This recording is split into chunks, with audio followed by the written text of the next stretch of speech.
नमस्कार दोस्तों, बढ़ते हैं पॉलीगन लॉ की तरफ। ठीक है, तो ये काफी सिमिलर है ट्रायंगल लॉ से। जैसे हम लोग ने उसका एक बार रेफरेंस देते हैं। जैसे ट्रायंगल लॉ आप लोग सबको याद होगा कि हम लोग ने डिस्कस किया था कि अगर दो साइड्स ऑफ ट्रायंगल है, ठीक है, अगर एक पॉइंट पे एप्लीकेशन पे एक पॉइंट ऑफ एप्लीकेशन पे दो साइड्स ऑफ ट्रायंगल बन रहा है, तो then the resultant of these two vectors, basically these two sides represent two vectors. ठीक है, तो इनका जो रिजल्टेंट होगा वो थर्ड साइड होगा, पॉइंटिंग टुवर्ड्स देम। ठीक है, ये आर होगा basically the resultant of these two vectors. यही अगर हम लोग के पास तीन साइड्स आ जाए, ठीक है, अगर फॉर एग्जांपल इंस्टेड ऑफ ये टू रेड कलर्स हम लोग के पास मान लीजिए दो तीन साइड्स आ जाते हैं, एक ऐसा वेक्टर हो, ठीक है, एक ऐसा वेक्टर हो, और फाइनली एक और एक ऐसा वेक्टर हो। तो अगर इन तीनों का रिजल्टेंट निकालना होगा तो वो कैसा वेक्टर बनेगा?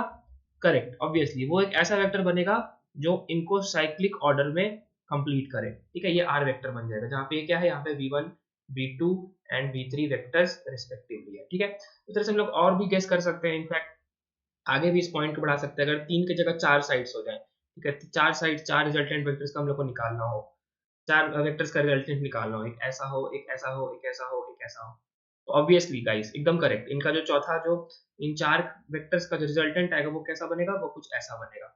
सच दैट कि that basically represent they basically complete the cyclic order of these polygon. यही अपना पॉलीगन लॉ। ठीक है, इसका डेफिनेशन हम लोग जल्दी से लिख लेते हैं और वो भी क्लियर कर लेते हैं। आप लोग को ध्यान देना है, इसमें काफी ब्रीफ वीडियो होने वाला है।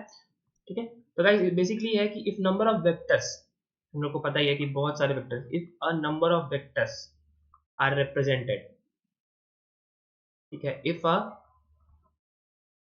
नंबर ऑफ वेक्टर, काफी सारे वेक्टर्स, दो से ज्यादा हो सकता है, तीन हो सकता है, चार हो सकता है ना। If number of vectors are represented both in magnitude and direction, both in magnitude and direction. Guys आप लोग जैसे कि ट्रायंगल और पैरेललोग्राम लॉ में भी आप लोग ने नोटिस किया होगा कि हम लोग ये वर्ड्स पे काफी फोकस कर रहे हैं, मैग्नीट्यूड एंड डायरेक्शन। ये जो हम लोग एक्स्ट्रा लिख रहे हैं इसमें, both in magnitude as well as direction, कहने का मतलब कि वेक्टर्स का जो हम लोग रिप्रेजेंट करते हैं उनको दो चीज से करते हैं, एरो से करते हैं, और इसके ऊपर से एक हेड होता है, एरो हेड होता है। ठीक है, जहाँ पे इसका जो लेंथ होता है, length of that arrow that represents the magnitude of vector, और जिस दिशा में इस एरो हेड का पॉइंट होता है वो क्या रिप्रेजेंट करता है, उसका डायरेक्शन। ठीक है, यही है। If number of vectors are represented both in magnitude and direction, ठीक है, by the sides of an open polygon, by the sides of an open polygon, close नहीं होना चाहिए, ओपन होना चाहिए, एक साइड उसमें एटलीस्ट इनकम्प्लीट होना चाहिए। करें, man open polygon the resultant is represented. ठीक है, यहाँ पे दूसरा कलर चेंज कर लिखते हैं, द रिजल्टेंट इज रिप्रेजेंटेड। ठीक है, रिजल्टेंट कैसे रिप्रेजेंट होगा? By the completing side of the polygon, या basically the resultant is represented in both order and magnitude, in both order and magnitude, by what? By the closing side of the polygon,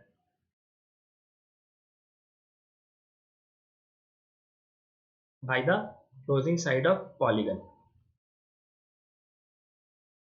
okay, taken in the opposite order, taken in the opposite order।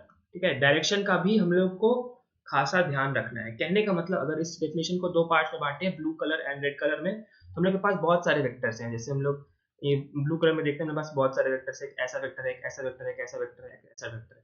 ठीक है, तो ये actually क्या है, ये open sides of polygon है। ये polygon close नहीं हुआ है अभी, इसमें एटलीस्ट एक स्पेस तो खाली है। ठीक है, इनफैक्ट वो स्पेस खाली है, अपने वेक्टर जो है वो क्लोज नहीं हुए। यहाँ डिफरेंट टाइप्स ऑफ वेक्टर से, लेट्स से हम लोग के पास यहाँ पे v1 वेक्टर है, v2 वेक्टर है, ठीक है, डॉट डॉट डॉट पे यहाँ पे vn वेक्टर है, n वेक्टर्स तक है।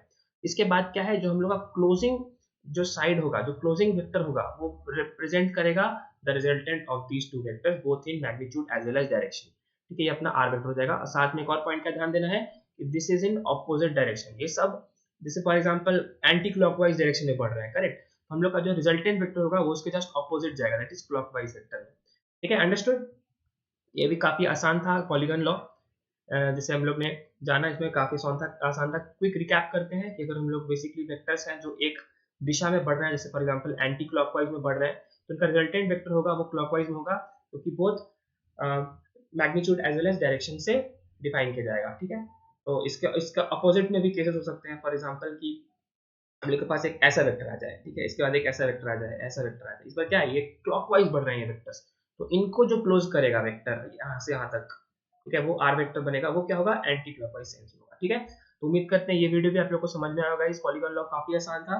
मिलते हैं नेक्स्ट वीडियो में, जहाँ पे हम लोग इसके फॉर्मुलेशन को पढ़ेंगे। जैसे यहाँ पे हम लोग ने रिजल्टेंट वेक्टर निकाल तो लिया, ठीक है, इसको आर वेक्टर बोलते हैं, लेकिन इसका मैग्नीट्यूड और इसका डायरेक्शन, जो कि बेसिकली वेक्टर का टू बेसिक प्रॉपर्टीज होता है, वो कैसे फाइंड आउट करते हैं, वो कैसे पता होगा। जैसे हम लोग के पास v1 v2 और v3 एक्सेट्रा के इंफॉर्मेशन है, तो हम लोग आर वेक्टर का मैग्नीट्यूड और डायरेक्शन कैसे निकालेंगे, हम लोग नेक्स्ट वीडियो में देखते हैं।